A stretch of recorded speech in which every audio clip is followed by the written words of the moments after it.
नमस्कार, आप देख रहे हैं बात देवभूमि की। मैं हूं आपके साथ सचिन चौहान।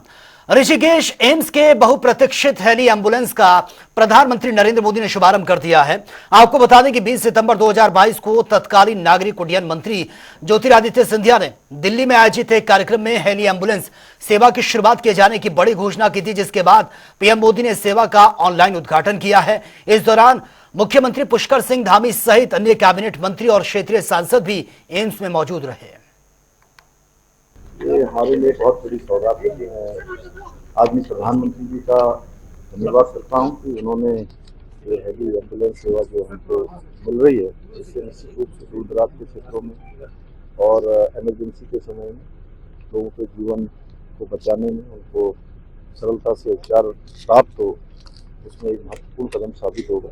इसके लिए मैं आदमी प्रधानमंत्री जी का, स्वास्थ्य मंत्री जी का धन्यवाद। सर, दुर्गम क्षेत्र पहाड़ों के लिए कितना लाभ है? दुर्गम क्षेत्रों की ये सेवा बिल्कुल संजीवनी सेवा की तरह साबित होगी, क्योंकि उनको तत्काल जैसी जरूरत होगी वैसे ये सेवा प्राप्त होगी।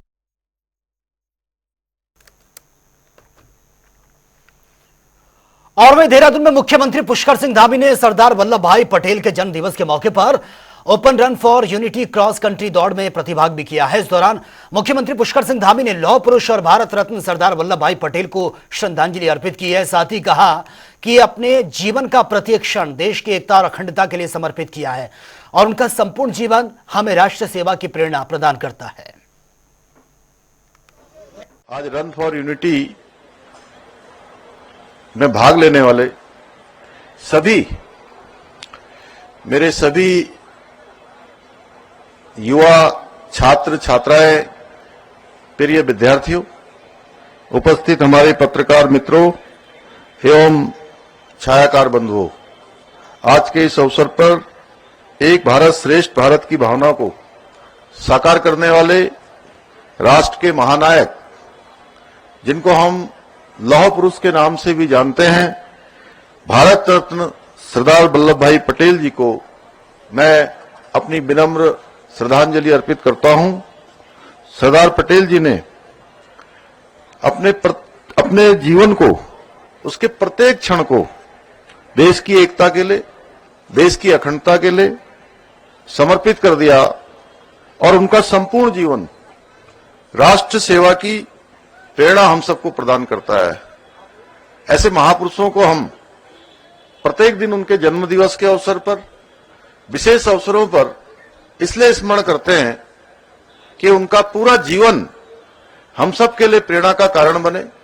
उन्होंने अपने जीवन में जो देश के लिए, समाज के लिए, देश को एक सूत्र में बांधने के लिए, चाहे वो पूरब हो, पश्चिम हो, उत्तर हो, दक्षिण हो, कश्मीर से लेकर कन्याकुमारी तक पूरे देश को एक सूत्र में बांधने का काम, देश की अनेक अनेक रियासतों को जोड़ने का काम सरदार वल्लभ भाई पटेल ने किया।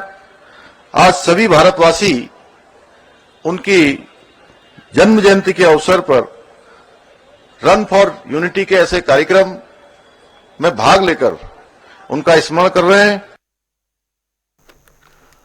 तो चलिए अब बात धनतेरस की कर लेते हैं। धनतेरस के मौके पर प्रदेश भर के बाजार इस वक्त गुलजार हैं। धनतेरस के साथ ही इस बार 6 दिन का दीपावली का त्यौहार की शुरुआत ये हो गई है। इस त्योहारी सीजन में ज्यादा से ज्यादा लोग खरीदारी करते हैं। खासकर धनतेरस के मौके पर बाजारों में खासी रौनक देखने को मिलती है। धनतेरस पर सोने और चांदी के आभूषण के साथ साथ बर्तनों की लोग जमकर खरीदारी करते हैं।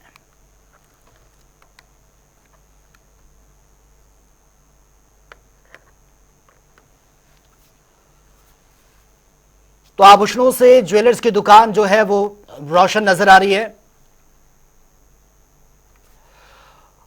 और इस खबर पर ज्यादा जानकारी के साथ हल्द्वानी से संजय प्रसाद इस वक्त सीधा हमारे साथ लाइव बने हुए हैं। संजय, आज धनतेरस का त्यौहार है, लगातार सुबह से हम तस्वीरें देख रहे हैं, बहुत ही खूबसूरत तस्वीरें सामने आ रही हैं, लोग बढ़ चढ़कर खरीदारी कर रहे हैं।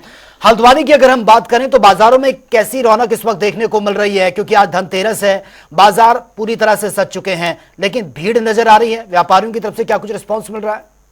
जी सचिन, जिस तरीके से आज धनतेरस का त्योहार है और लोगों में उत्साह जरूर देखने को मिल रहा है, और खासकर अगर बाजार की बात करें तो पूरे बाजार में आज भीड़ भाड़ का सुबह से ही खरीदारों का आना शुरू हो गया था। और अभी जो स्थिति है बाजार में, भीड़ काफी है और साथ ही साथ दुकानों में आप देख सकते हैं किस तरीके से बाजार सजा हुआ है, जगह जगह अलग अलग प्रतिष्ठान लगे हुए हैं। और धनतेरस को लेकर, खासकर धनतेरस में जिस तरीके से परंपरा मानी गई है कि बर्तनों की खरीद होती है या आभूषणों की खरीदारी की जाती है, तो उसमें खासी भीड़ देखने को मिल रही है।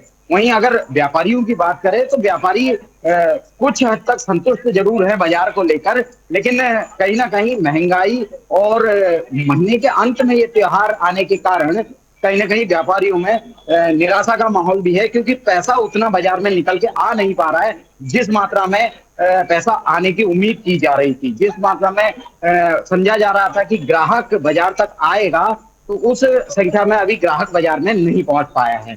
कुछ व्यापारी हमारे साथ जरूर हैं, इनसे बात करेंगे। जी सर, कितना व्यापारी बाजार में आया है, किस तरीके का बाजार है, क्या उम्मीद करते हैं? देखिए यार, धनतेरस का दिन था, जिस हिसाब से हम लोग उम्मीद लगा के बैठे थे कि व्यापार सबसे अच्छा, साल का सबसे अच्छा दिन हम लोगों में धनतेरस माना जाता है कि जिसमें पूरे साल का एक एवरेज निकालते तो हमें सबसे अच्छा बिक्री का जो मौका मिलता है वो धनतेरस मानते हैं। लेकिन व्यापारिक मंदी कह लीजिए, लोगों की सैलरी नहीं आना है, जो भी इशू है, हम लोग इसको मानते हैं कि कहीं ना कहीं ऑनलाइन का बहुत इफेक्ट पड़ा है। ई कॉमर्स साइट बहुत है, ऑफर उसमें बहुत है, और जो कल्चर है तो यूथ है जो, वो ऑनलाइन की तरफ ज्यादा गया है। तो उस वजह से हमारा काम, मुझे लगता है कि लगभग 50% रहा है।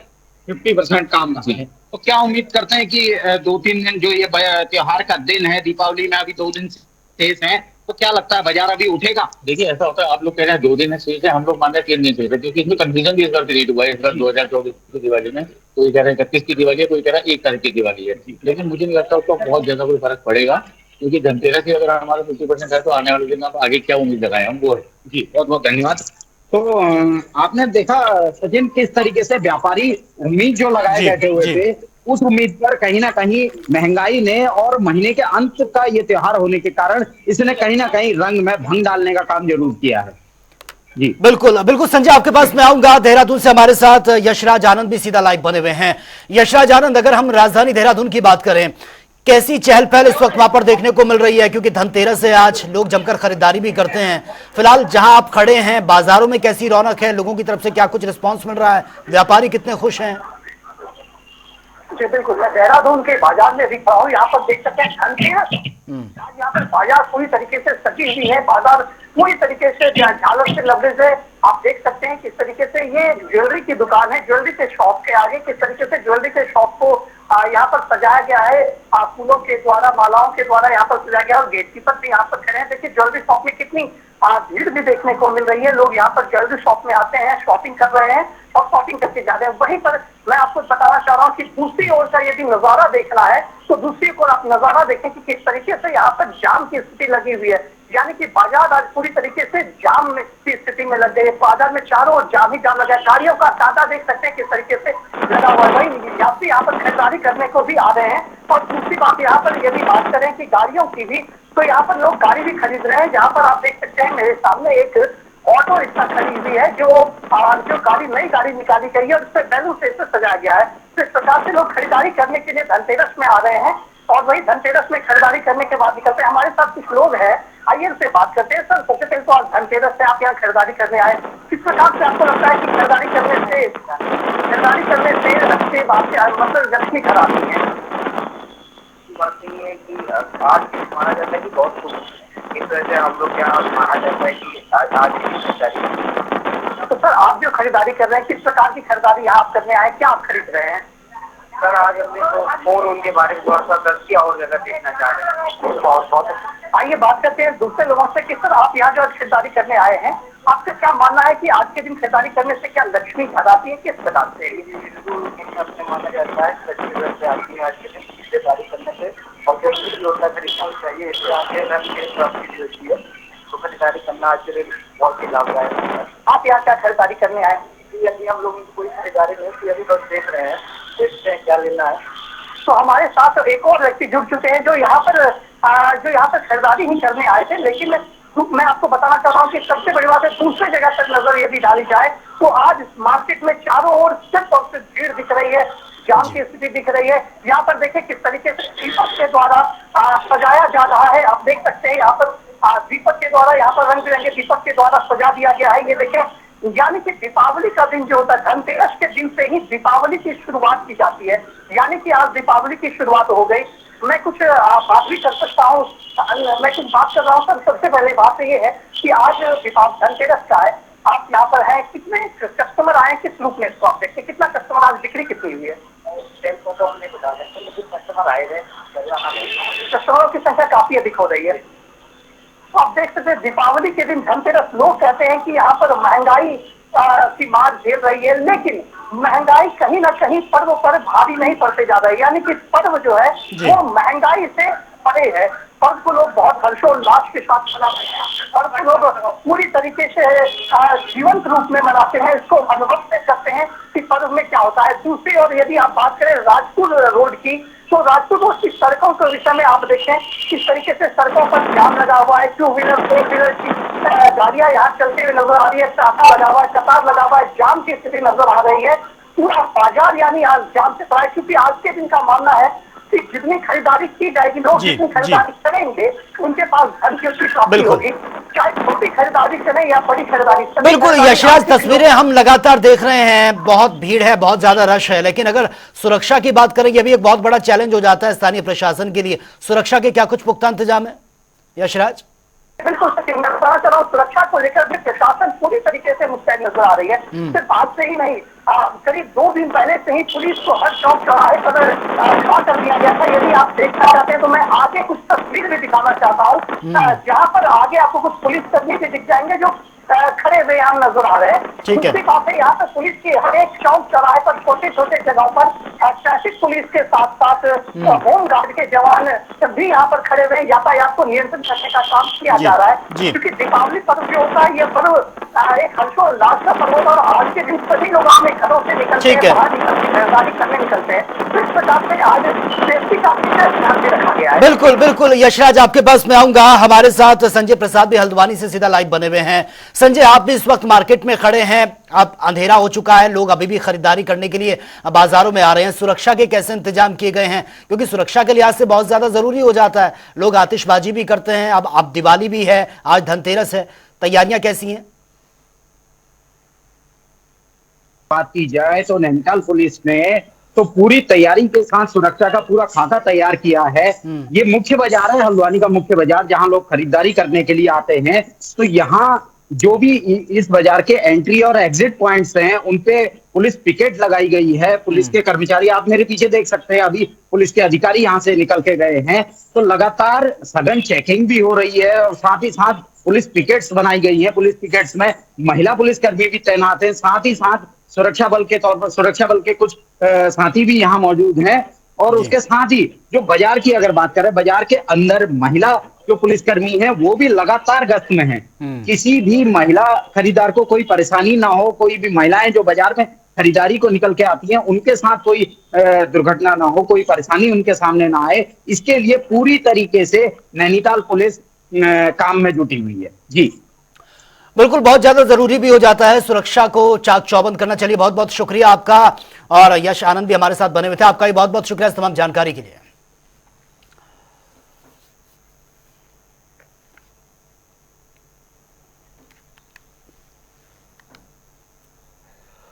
तो चलिए खबरों में आगे बढ़ते हैं। तांत्रिक क्रियाओं के लिए उल्लुओं की तस्करी की आशंका के मद्देनजर वन विभाग भी अलर्ट हो गया है। वन विभाग की टीम को लगातार जंगलों में गश्त करने के निर्देश दिए गए हैं। दरअसल उल्लू को माता लक्ष्मी का वाहन और संपन्नता का प्रतीक माना जाता है, और इसी के कारण अंधविश्वास के चलते कुछ लोग तंत्र साधना के लिए उल्लुओं की बलि भी देते हैं।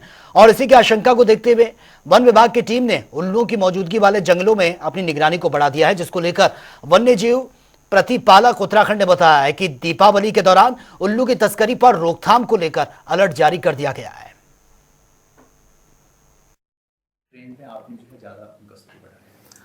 देखिए, जो सबसे पहले आपने ये बताया ना कि शिकारी लोगों ने इस टाइम पे प्रवृत्त हो जाते हैं इस प्रकार का गलत काम करने के लिए, दैट मीन्स कोई मार्केट डेफिनेटली है, डिमांड है, इसलिए वो लोग जा रहे हैं। ये सबसे बड़ा चिंताजनक है।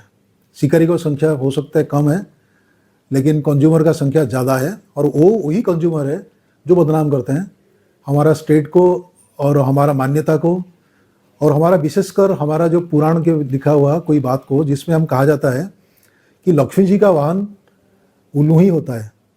उल्लू अगर दूसरे दिन में आके घर के आसपास घूमता है तो कहते हैं कि तुम्हारे घर में लक्ष्मी आने वाले हैं, और उस लक्ष्मी जी का वाहन को दिवाली जैसा पवित्र दिन में अगर उसका हमने बलि चढ़ा के लक्ष्मी जी को पूजा करें, जहाँ तक वन विभाग की बात है, हमने यही चीज़ें हमारा सभी रेंजों से, एंटायर प्रदेश से हमने लिखित रूप से एवं उनको विभिन्न माध्यम से ये बता रहे हैं कि आपने सतत गश्त करिए।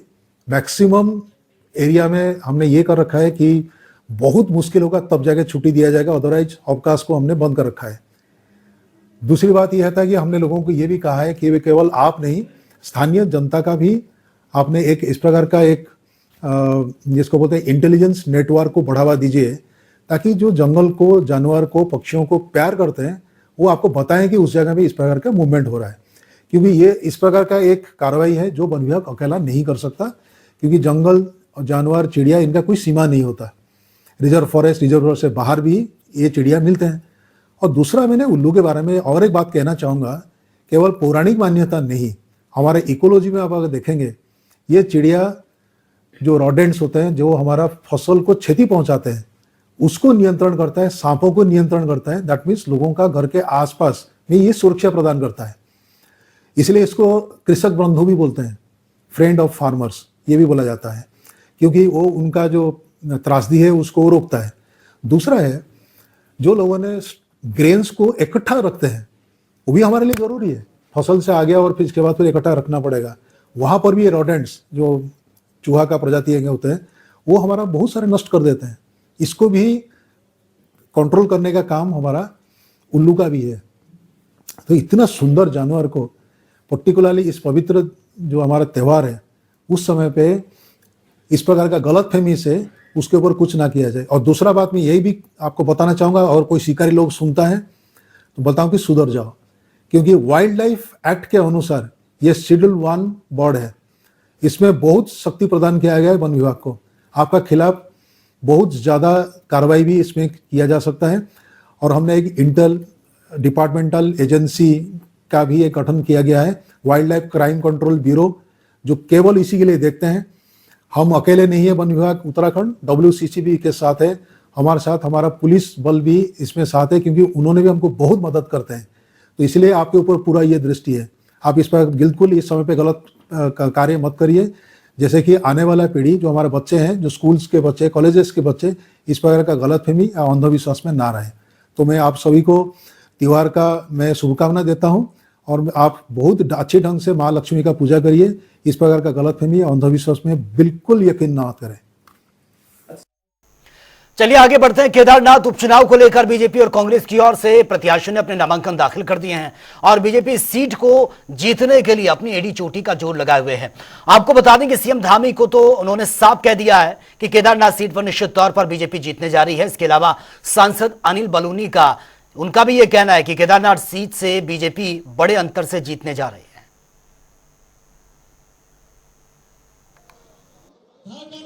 भी जो प्रत्याशी हैं आशा नौटियाल जी, उन्होंने भी 2 बार पहले उस क्षेत्र का प्रतिनिधित्व किया है और सामान्य चुनाव नहीं है, उपचुनाव है। और उस क्षेत्र को विकास की जो गति मिल रही है, आज एक भव्य केदार बन रहा है, दिव्य केदार बन रहा है। आपदा के बाद जिस तेजी से वहां पर काम हुआ है, पिछले समय में हमने लगभग 700 करोड़ से भी ज्यादा की योजनाओं के वहां पर शासनादेश हुए हैं, केवल घोषणाएं नहीं हुई हैं। तो लोग इसको समझ रहे हैं और बड़े अंतर से केदारनाथ सीट को आशा नौटियाल को वहां का विधायक बनाकर विकास की गति को तेज करेंगे। कांग्रेस तो यही बात हरियाणा में भी कह रही थी, तो इसलिए हरियाणा में भी बहुत बड़े बड़े दावे कांग्रेस के तमाम नेता कर रहे थे। परिणाम क्या आया वो सब आप लोगों ने देखा है। आप आज का माहौल जिन्होंने नहीं देखा वो कृपया करके अगली बैठकों में जरूर जाए, अगले कार्यक्रमों में जरूर जाए। और जैसे ही आप केदारनाथ विधानसभा में जाएंगे और किसी भी वहाँ जगह पे किसी गांव में बैठेंगे, आपको स्वयं समझ आ जाएगा कि वहाँ किसके पक्ष में बयार बह रही। देखिए, आप लोगों ने ना उस वक्त भी नामांकन देखा था, ना आज भी देखा है। आप लोगों ने, मैंने उस दिन भी देखे थे दोनों और आज भी देखे, तो इसलिए मैं उस दिन भी आश्वस्त था और आज भी मैं आश्वस्त हूँ कि हम एक बड़े अंतर के साथ केदारनाथ विधानसभा को विजयी करेंगे। चलिए खबरों में आगे बढ़ते हैं। केदारनाथ उपचुनाव में बीजेपी कांग्रेस के बीच आरोप प्रत्यारोप का दौर जारी है। कांग्रेस का कहना है कि केदारनाथ प्रतिरूप को दिल्ली स्थापित करने बीजेपी ने केदारनाथ के अस्तित्व को ठेस पहुंचाई है। वहीं इस पर बीजेपी ने भी जवाबी पलटवार करते हुए कहा कि मुंबई में बद्रीनाथ धाम का प्रतिरूप स्थापित किया गया था, जिसका तत्कालीन मुख्यमंत्री हरीश रावत ने शिलान्यास किया था।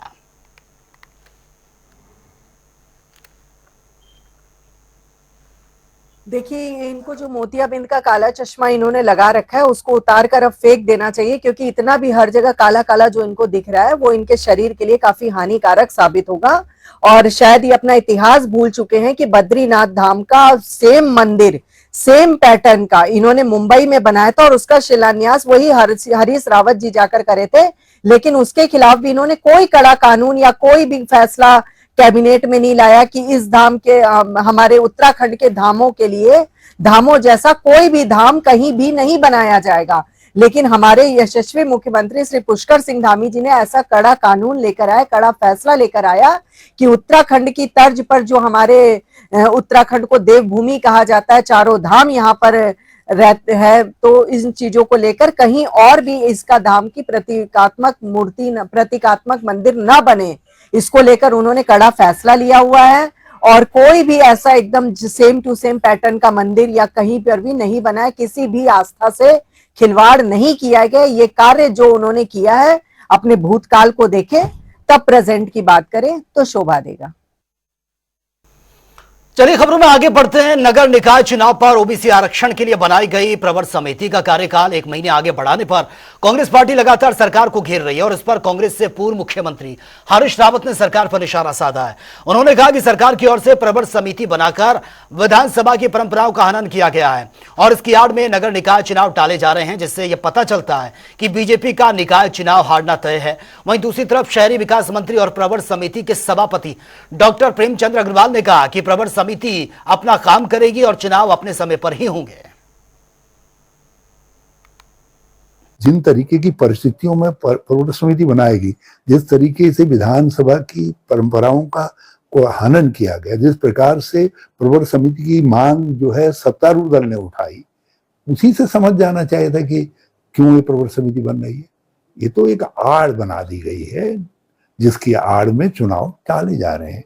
ग्रामीण क्षेत्रीय जो हमारा निकाय लोकतंत्र था, एक साल होने जा रहा है, करा रहा है। ये हाईकोर्ट की नजर में भी धूल झोंकने की कोशिश कर रहे हैं माननीय हाईकोर्ट के, और जनता जनार्दन की नजर में भी धूल झोंकने की कोशिश कर रहे हैं। मगर लोग सब समझते हैं और लोग दंडित करेंगे।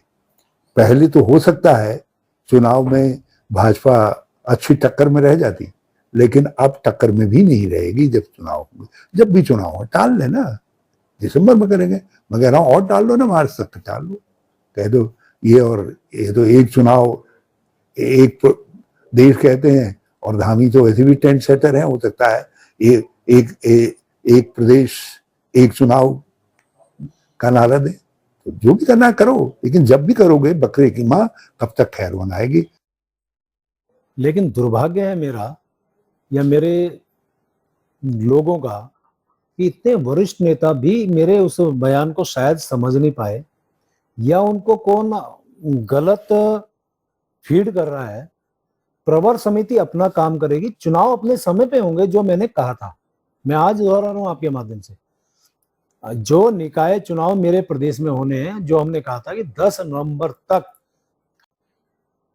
कार्य जो हमारा चुनावी कार्यक्रम है वो घोषणा करेंगे, वो अपनी जगह यथावत है वो विषय।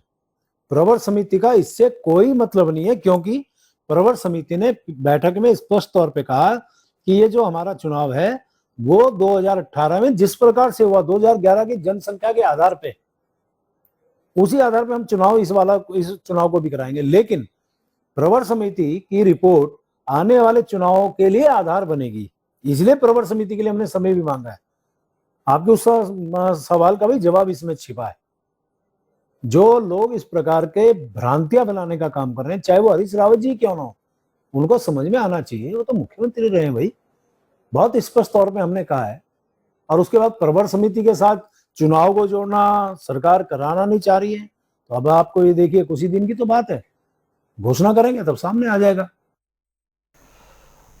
तो फिलहाल इस बुलेटिन में मेरे साथ इतना ही, लेकिन तमाम खबरों के लिए आप बने रहिए जनता टीवी के